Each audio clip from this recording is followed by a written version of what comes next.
آج ہمارے ساتھ موجود ہیں چیئرمین پاکستان تحریک انصاف اور سابق وزیر اعظم عمران خان صاحب. ان سے آج ہم بات کریں گے موجودہ ملک کی سیاسی صورتحال اور تحریک انصاف کی اس حوالے سے حکمت عملی پر. جی خان صاحب، کیا حال ہیں آپ کے؟ جی شکریہ. خان صاحب، حالیہ press conference D G I S P R نے جو کی ہے اس میں انہوں نے کہا ہے کہ ایک سیاسی جماعت نے بغاوت کی کوشش کی ہے. اشارہ ان کا غالباً آپ کی جانب ہی ہے. تو ایسے میں جب وہ اپنے ادارے کے اندر ہی احتساب کا عمل کر رہے ہیں، 2 اسٹار اور 3 اسٹار جنرلز بھی انہوں نے نہیں بخشے، تو آپ اپنا مستقبل کیا دیکھ رہے ہیں؟ دیکھیں، آگے تو جو ہوتا ہے ہمیں اللہ میں ایمان ہے، تو وہ تو جو ہوگا. لیکن مجھے ابھی تک سمجھ نہیں آئی کہ D G I S P R نے جو یہ پریس کانفرنس کی ہے، کبھی کوئی اس طرح یک طرفہ پریس کانفرنس کرتا ہے. بہت بڑا الزام ہے کہ فوج کے اندر بغاوت کی ہے. فوج کا مطلب ملک کے ساتھ بغاوت کی ہے، کیونکہ فوج تو ہماری ہے. تو اگر فوج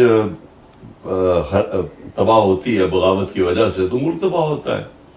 تو ہماری طرح کے لوگ جن کا جینا مرنا پاکستان میں، جنہوں نے کوئی لنڈن اور سارے دنیا کے باہر مغرب میں بڑے بڑے محلات نہیں بنائے اور جن کے بینک اکاؤنٹس باہر نہیں ہیں، جنہوں نے یہیں رہنا ہے، تو ہم تو سوچ نہیں سکتے کہ اپنے ملک کو ہم کمزور کریں فوج کو کمزور کرتے ہوئے. تو مجھے اس پریس کانفرنس کی سمجھ نہیں آئی کہ 9 مئی کو ایک ایونٹ بنا کے اور کوئی انڈیپینڈنٹ تحقیقات نہیں ہے. دیکھیں نا، ساری دنیا کے اندر، یورپ میں، امریکہ میں، انگلینڈ میں کوئی حادثہ ہوتا ہے، ہمیشہ اس کی انڈیپینڈنٹ انویسٹیگیشن ہوتی ہے. کوئی ابھی تک انڈیپینڈنٹ انویسٹیگیشن نہیں ہوئی. ایک یک طرفہ بیان آ رہا ہے کہ جناب تحریک انصاف نے سب کچھ کیا، ہم نے جلایا، ہم نے اٹیک کیا، ہم نے فلانا کیا، ہم نے آگے لگائی. لیکن کوئی، ہمارا اور موقف ہے، ان کا اور موقف ہے. کوئی انڈیپینڈنٹ انالیسس کیا اس کے اوپر. اور ہمیں تو تعجب یہ ہے کہ ایک پارٹی 27 سال سے جس نے کبھی کوئی آرسن یعنی جلانے میں کوئی نہیں کیا، کوئی ہم نے کہیں فوجی عمارتیں چھوڑیں جو 2-3 ہوئی ہیں، ریڈیو پاکستان بھی جلایا گیا، ہماری کوئی تاریخ نہیں ہے اس طرح کرنے کی. جب مجھے گولیاں لگتی ہیں تب تو سب سے زیادہ قتل کرنے کی کوشش کی جاتی ہے، تب سب سے زیادہ رد عمل آنا چاہیے تھا، تب بھی کوئی ایسا نہیں ہوا. تو یہ جو یک طرفہ سرا ہوا ہے اور کوئی بات نہیں کر رہا کہ 25 لوگ اس دن شہید ہوئے. 16 کے ہمارے پاس پوری ڈیٹیلز ہیں. جو باقی 9 ہیں ان کے لوگ اتنے ڈرے ہوئے ہیں کہ ہمیں وہ بتا نہیں رہے، یعنی وہ چھپے ہوئے انڈر گراؤنڈ چلے گئے. 2 کی ٹانگیں چلی گئی، دونوں ٹانگیں کٹ گئی، اور ایک پیرالائز ہو گیا، یعنی ریڑھ کی ہڈی پہ گولی لگی، وہ بالکل پیرالائز ہے. 50 کو گولیاں لگی. ابھی تک کسی نے بات ہی نہیں ان کی.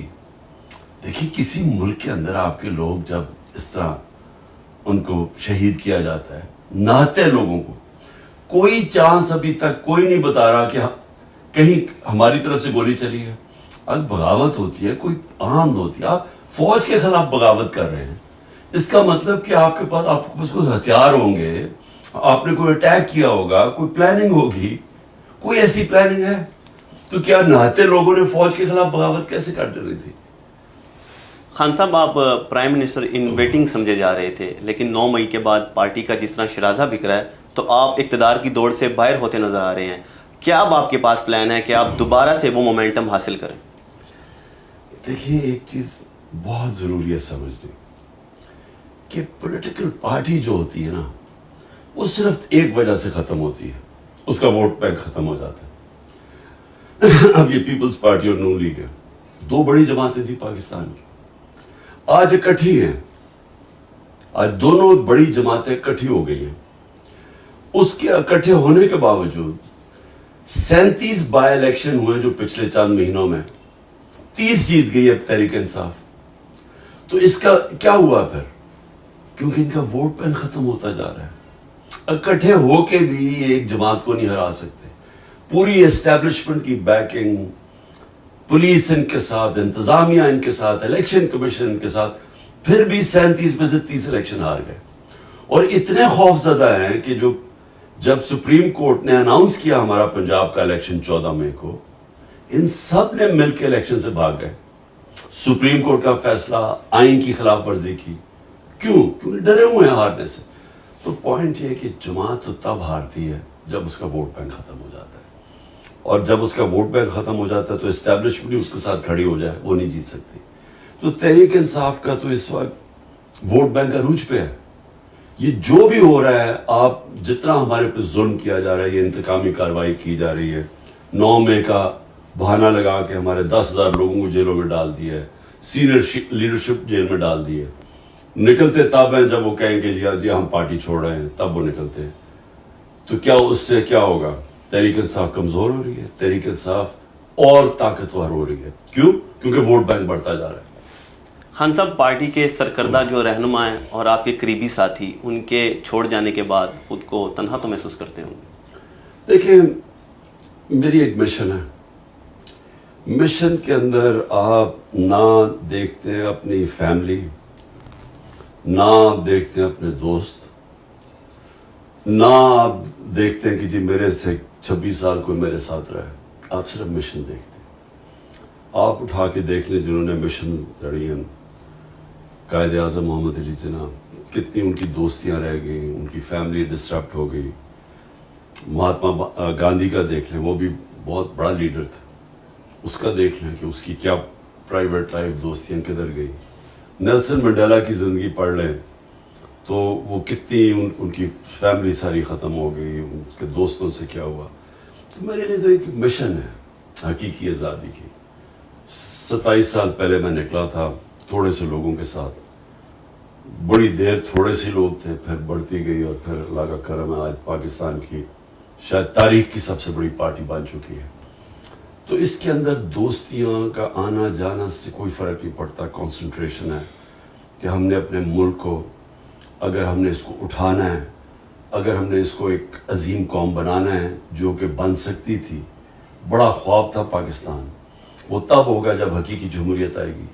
حقیقی جمہوریت تب آتی ہے. حقیقی جمہوریت کا مطلب حقیقی آزادی. آزادی ہوتی ہے تو خوشحالی ہوتی ہے. حقیقی جمہوریت تب تک نہیں آ سکتی جب تک رول آف لا یعنی انصاف نہیں ہوتا. کیونکہ رول آف لا ہوتا ہے تو جمہوریت ہوتی ہے, تو آزادی ہوتی ہے, تو خوشحالی ہوتی ہے. تو یہ جو لوگ چھوڑ کے مغرب جا رہے ہیں, یورپ جاتے ہیں, ساؤتھ امریکہ سے امریکہ گھسنے کی کوشش کرتے ہیں, کیوں کرتے ہیں؟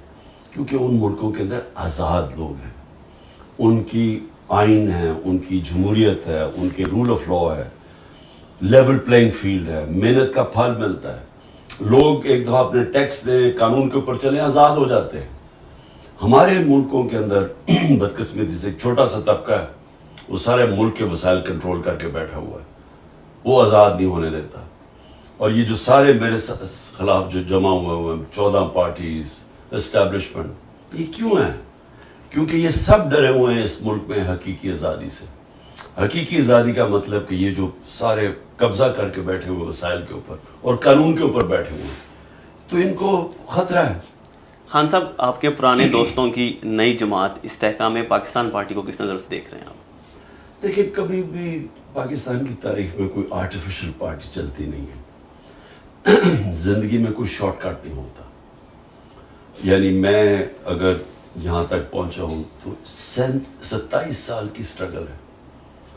14 سال کی, جس طرح میں نے کہا تھوڑے سے لوگ تھے ساتھ, مذاق اڑتا تھا. آہستہ آہستہ پبلک کے اندر اس کی جڑیں گئیں, اس کا نظریہ گیا, اور آج سب سے بڑی اللہ کا کرم ہے جماعت ہے.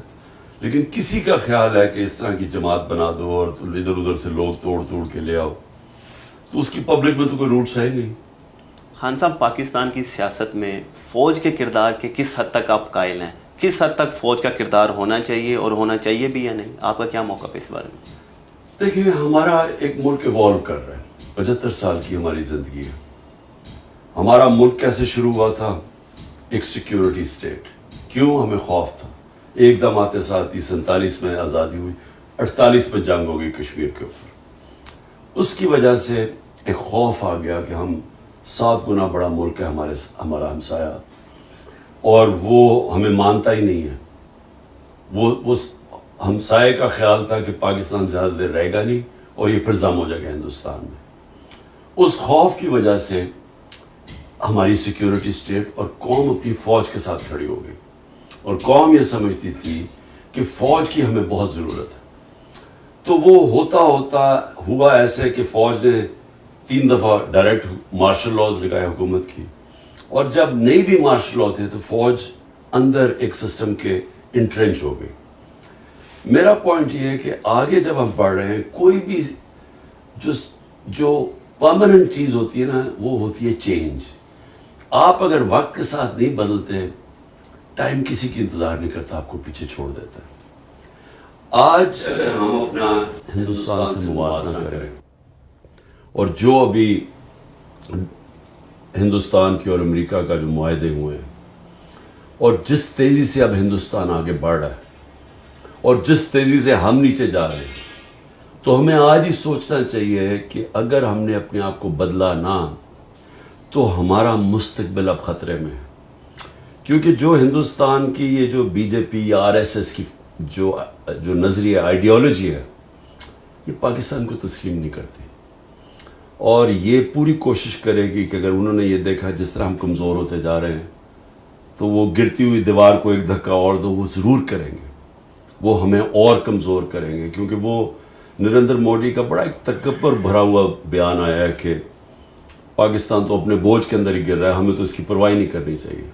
لیکن وہ پرواہ کر رہے ہیں، وہ کریں گے پاکستان کو اور کمزور.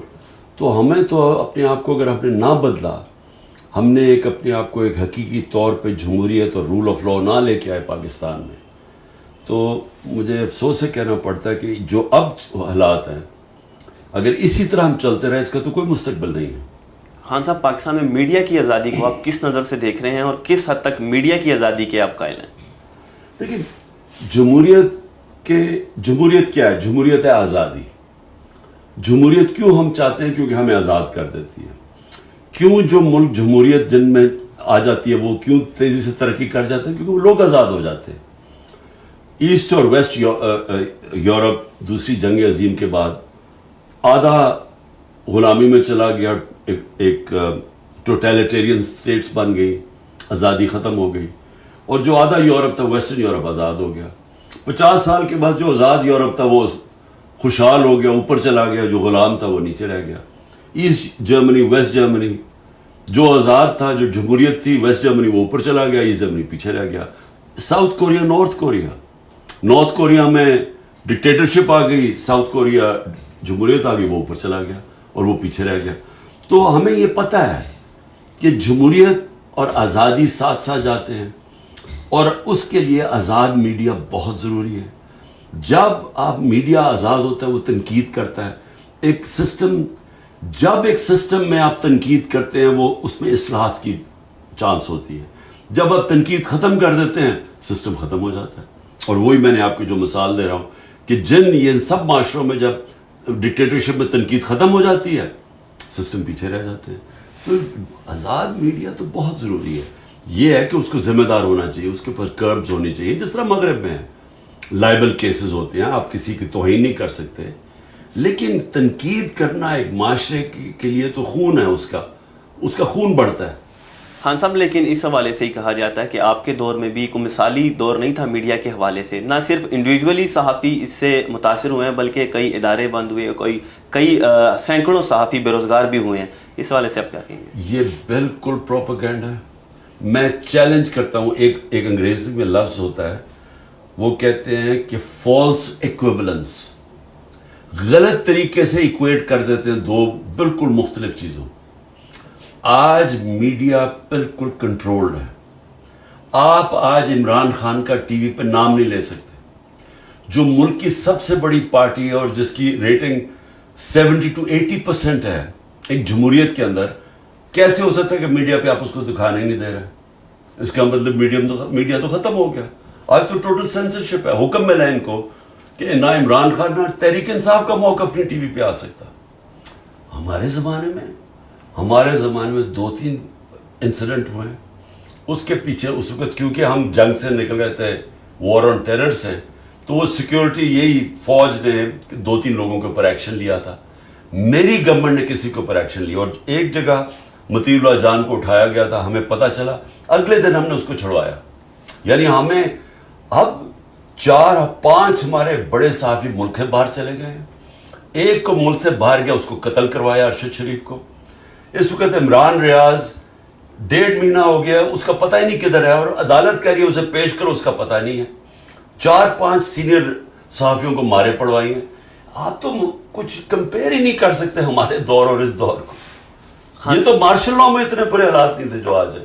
خان صاحب, دنیا ایک بار پھر 2 واضح بلاک میں تقسیم ہو چکی ہے. ایک طرف جہاں امریکہ اور اس کے اتحادی یورپی اور دیگر اقوام ہیں, تو دوسری جانب روس, چین اور ایران سمیت کچھ دیگر ممالک ہیں. آپ پاکستان کا مستقبل کس بلاک کے ساتھ دیکھ رہے ہیں؟ دیکھیں, پاکستان کو کسی بلاک میں نہیں شامل ہونا چاہیے. میں اصل میں ہمارے ہیں تو مخالف, لیکن میں ہندوستان کی فارن پالیسی کو بڑی میچور اور بڑی ذہین فارن پالیسی سمجھتا ہوں.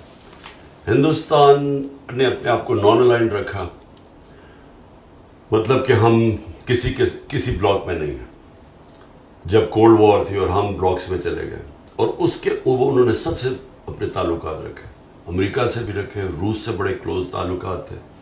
اب چین سے ہے تو ان کی تھوڑی آپس میں کانفلکٹ ہے, لیکن چین کے ساتھ ان کی اربوں ڈالر کی ٹریڈ ہے, تجارت چین سے بھی کر رہے ہیں. روس سے سستا تیل لے رہے ہیں.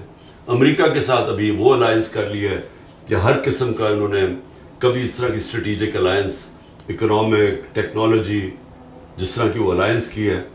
تو پاکستان کدھر کھڑا ہے آج؟ ہمیں اپنا سوچنا چاہیے نا. ہم پہلے پھنس گئے جا کے ایک بلاک میں, امریکہ کی ہم خدمت کرتے رہے. اس کے بعد جب ہمیں ضرورت ہوتی تھی تو امریکہ ہمیں استعمال کرتا تھا, اور ہم وہ استعمال ہوتے تھے.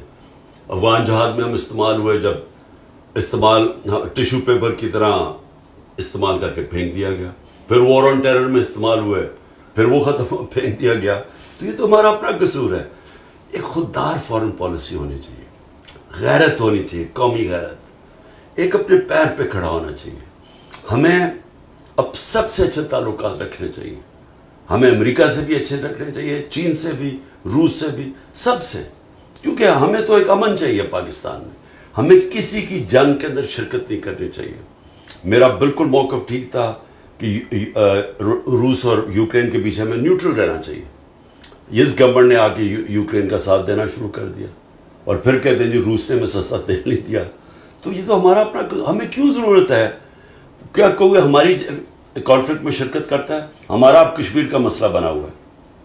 انہوں نے, ہندوستان نے یونائٹڈ نیشنز کی سیکورٹی کاؤنسل ریزولوشن کو باہر پھینک کے ان کی اسٹیٹہڈ ختم کر دیے. 5 اگست 2019 میں. کیا کسی نے ہماری مدد کی؟ کوئی ہمارے لیے بولا ہے؟ تو ہم کیوں کسی کی جنگوں میں شرکت کریں؟ خان صاحب, آپ امریکہ پر الزام لگاتے تھے اپنی حکومت کے خاتمے کا. آپ آج بھی سٹینڈ کر رہے ہیں اس الزام پہ؟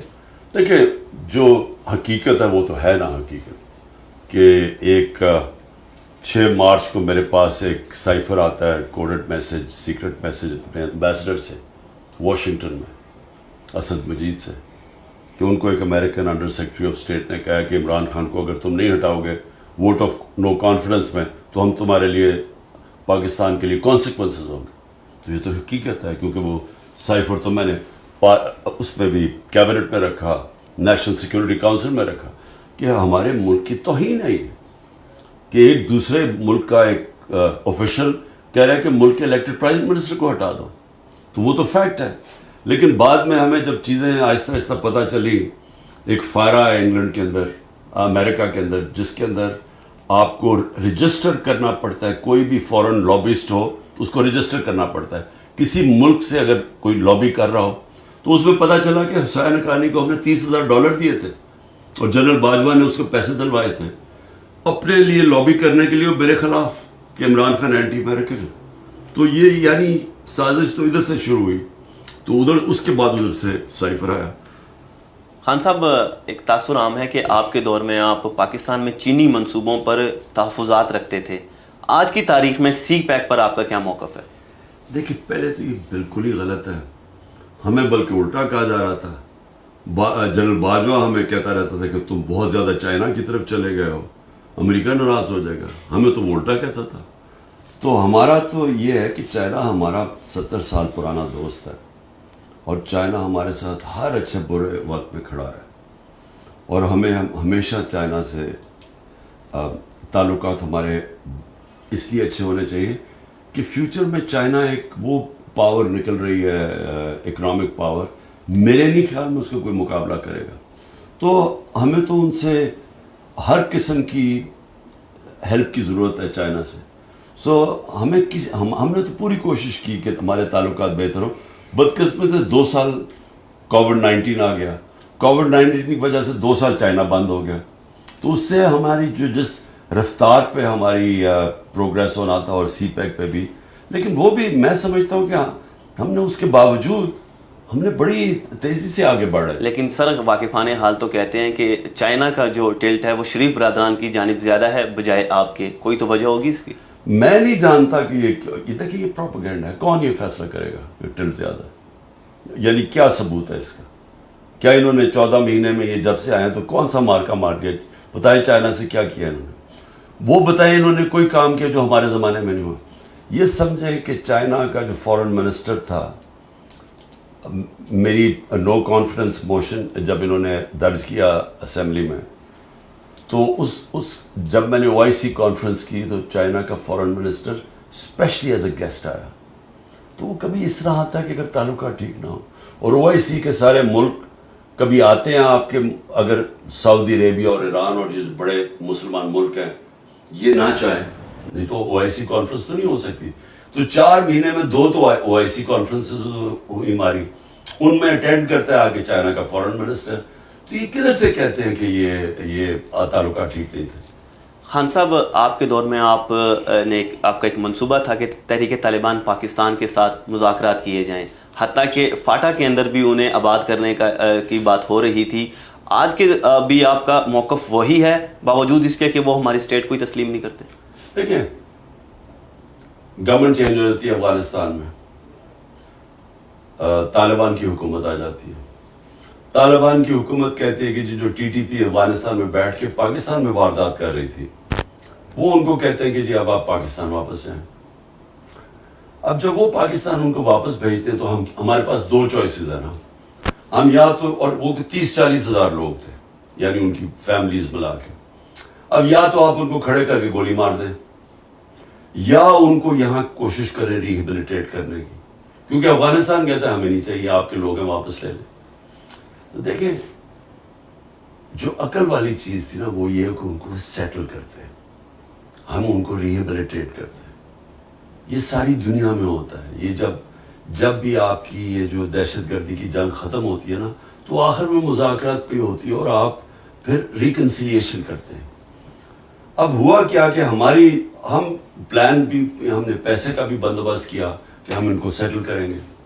اتنے میں پتہ چلا جناب وہ ہماری گورنمنٹ چلی گئی، اور انہوں نے آ کے، نہ ان کے پاس کوئی ٹائم تھا نہ ان کو سمجھ تھی.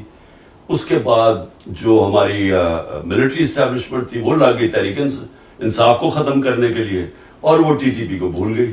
تو سر TTP کی طرف سے بھی سنجیدگی کا مظاہرہ ہونا چاہیے نا. 2 وے چیز ہوتی ہے. وہاں سے تو حملے جاری تھے اور پاکستان کے مختلف حصوں میں حملے ہوئے، ایون پشاور میں بھی اس کے بعد حملہ ہوا، 100 سے زیادہ وہاں پہ شہادتیں ہوئی. دیکھیں وہ بات کریں کہ جو میرا دور تھا، اب اگست کے اندر وہ ختم ہوتا ہے.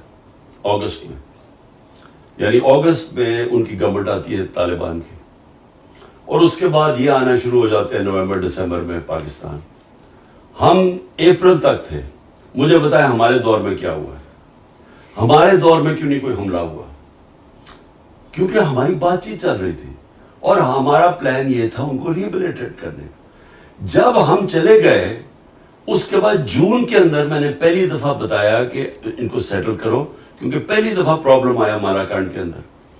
ان کو کسی کو پتہ ہی نہ کوئی انٹرسٹ ہے، نہ کسی نے کوئی توجہ دی.